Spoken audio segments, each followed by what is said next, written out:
Welcome to News Centre. I'm Parikshit Luthra. Loudspeakers have fallen silent in Karnataka this evening as a fierce election campaign has drawn to a close.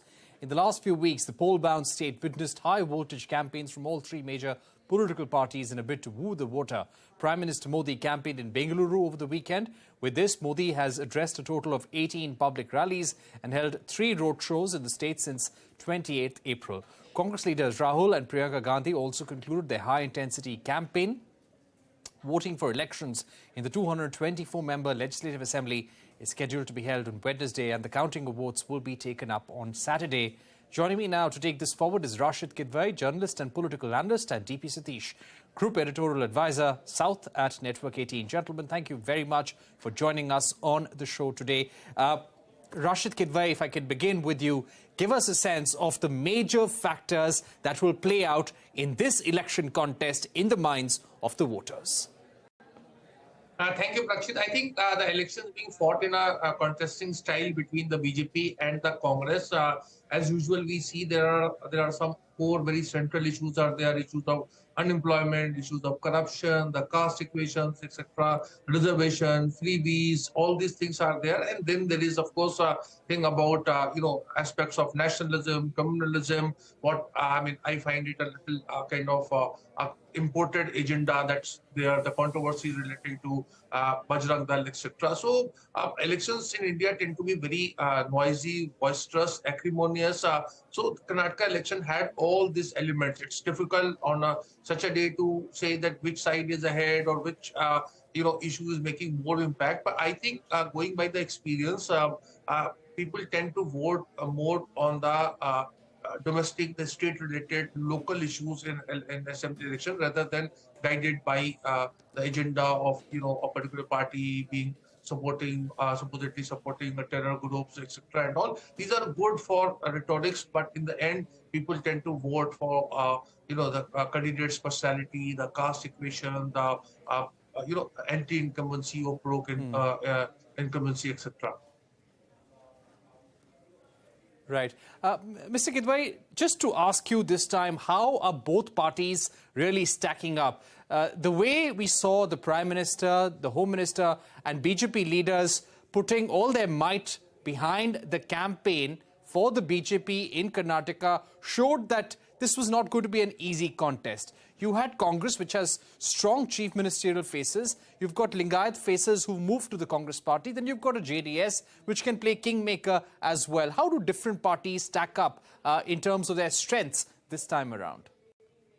Yeah, so exactly. That's what I'm saying, that it was fought in a very contrasting style. It was a high voltage campaign. The way the BJP had done it in Bengal, it was similar to that in Karnataka also. But we must remember the states which are linguistic in nature, unless the kind of powerful campaigners are speakers in that particular language, the outcome is not so good. So Mr. Modi and Mr. Amit Shah, etc., they held very impressive road shows, held public meetings and all. But whether they can determine the outcome of election result, the way elections were, outcome of election was actually credited to Mr.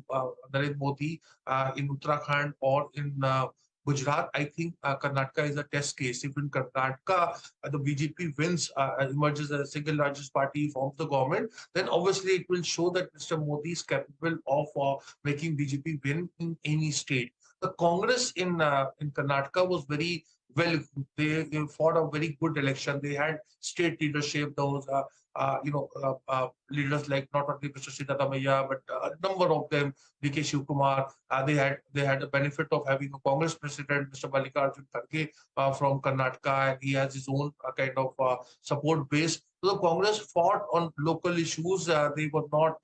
They didn't move away from agenda. There were some distractions were there, by and large they stick to their script. So I think as far as the Congress was concerned, they have fought this election very well. The JDS is a very curious case.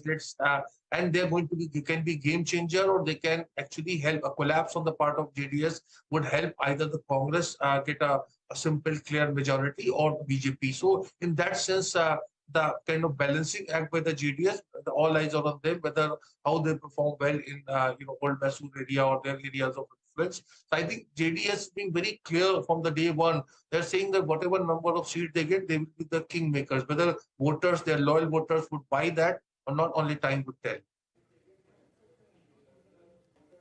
Right. One more final question. How does the Congress, when it comes to the chief ministerial faces, there seem to be two contenders for the post within the Congress party. Could this really divide the cadre, impact the election result on the ground? This has happened with the Congress earlier in other states.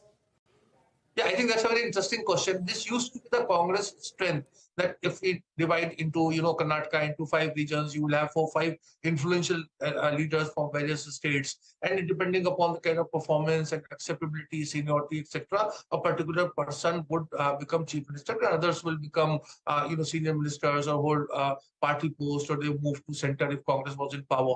But post 2024, there is a big change. There is a collapse. So everybody wants to become chief minister, and that's why Congress kind of lost power in Madhya Pradesh, and they are struggling in Rajasthan. There are a lot of problems and disquiet in Chhattisgarh. So this is the major problem. But I think Mr. Kharge seems very confident that because the Congress has been out of power. Remember, in 2018, the Congress had emerged, had done well, and they had formed the government. They and JDS had formed government together, and then they lost power. So I think there is a kind of common resolve within the Congress to somehow get back to power.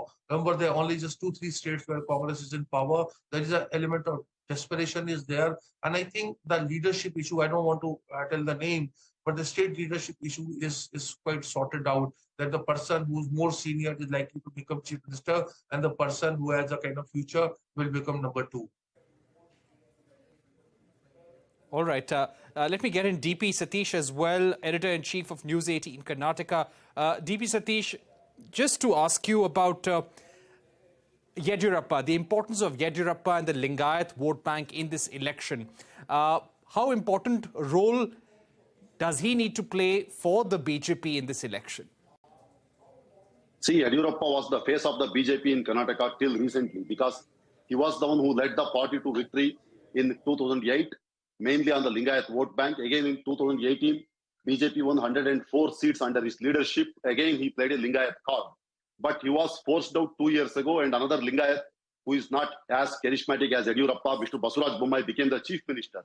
And after that, Yediyurappa was not into active politics. Just 6 months ago, he was made a member of the BJP parliamentary board, and closer to election, they have made him BJP's chief campaigner. Here, the problem is, Yediyurappa is leading the party in this election. Actually, he has led the party. Campaign is almost over. But Yediyurappa is not going to be the chief minister, because he has already declared retirement from electoral politics. And it is just like Yediyurappa is now a head coach. He is not the captain. Captain is Basuraj Bommai.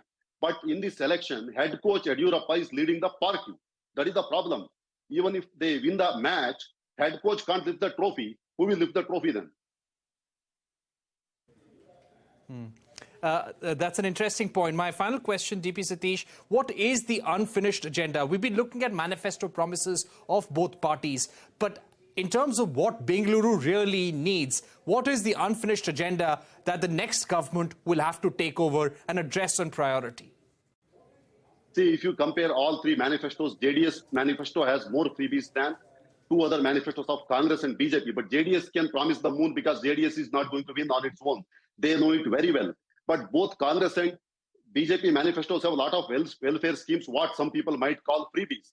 The Congress thinks their 5 guarantees will bring them back to power. BJP has also promised a lot of things. As far as Bengaluru is concerned, infrastructure issues are the biggest issues. But the problem is, in Bangalore, these issues don't matter during elections. And Bangaluru rarely changes its MLAs. Most of the MLAs from Congress and BJP, they get re-elected. Some of them have been MLAs for the past 20, 30 years, and they keep getting re-elected. They know how to win these elections. Certainly, they don't win these elections on infra issues or the issues concerning Bengaluru city, because 50% of the people in Bengaluru don't even vote. It is a long weekend, so Saturday, Sunday, today and tomorrow people might have taken leave, and Wednesday many of them may not turn up to vote. Bengaluru MLAs know that very well. They have their own vote bank. These people come out and vote, they get re-elected. Unless the remaining 50% participates in elections, I don't expect much change and much development in Bengaluru. Right. DP Satish, Rasheed, Kidwai, thank you very much for joining us, summing up the entire campaign and what Karnataka really needs at this stage from the next government. Moving on to the other big story now. Manipur remains on the edge after ethnic clashes last week. Over 50 people have been killed and thousands have been